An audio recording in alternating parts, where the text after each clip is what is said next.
us are diseased, we try to go to a hospital or meet a doctor.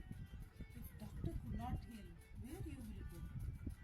After spending all the money, let's see in the Bible a lady with menorrhagia, that means bleeding, not 1 month, 2 months. She is struggling for 12 years.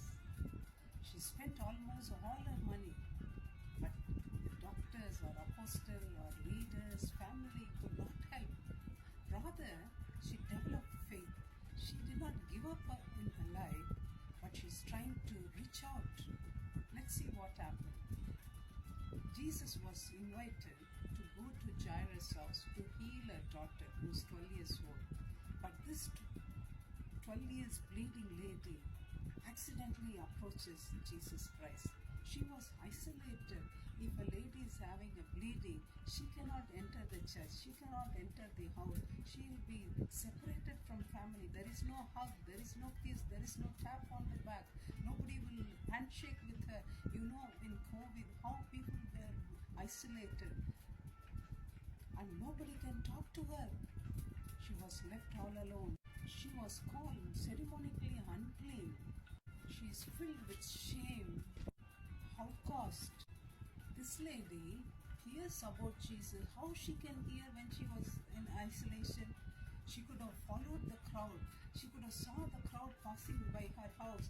She could have walked with her disciples, and disciples were commenting about the miracles Jesus was doing. My friends, do you hear about Jesus?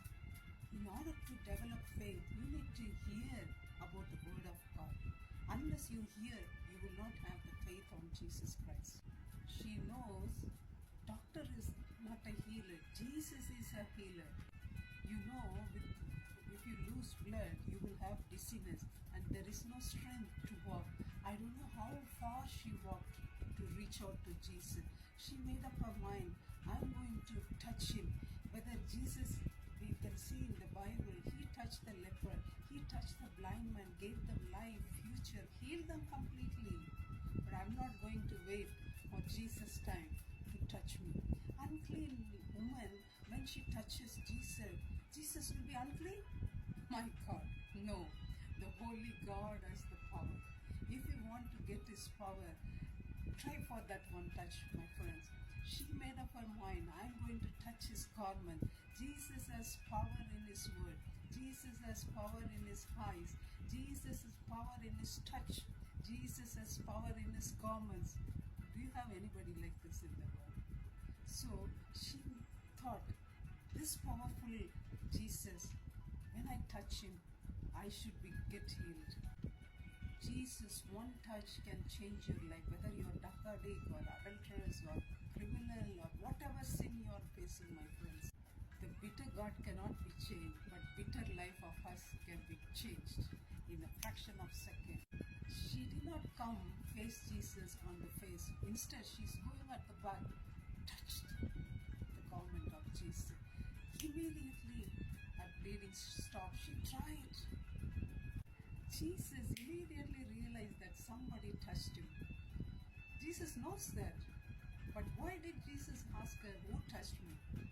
Because she got the healing, but still she was not completely changed, transformed. Still she was having fear. Still she was in shame. Still she was in anxiety.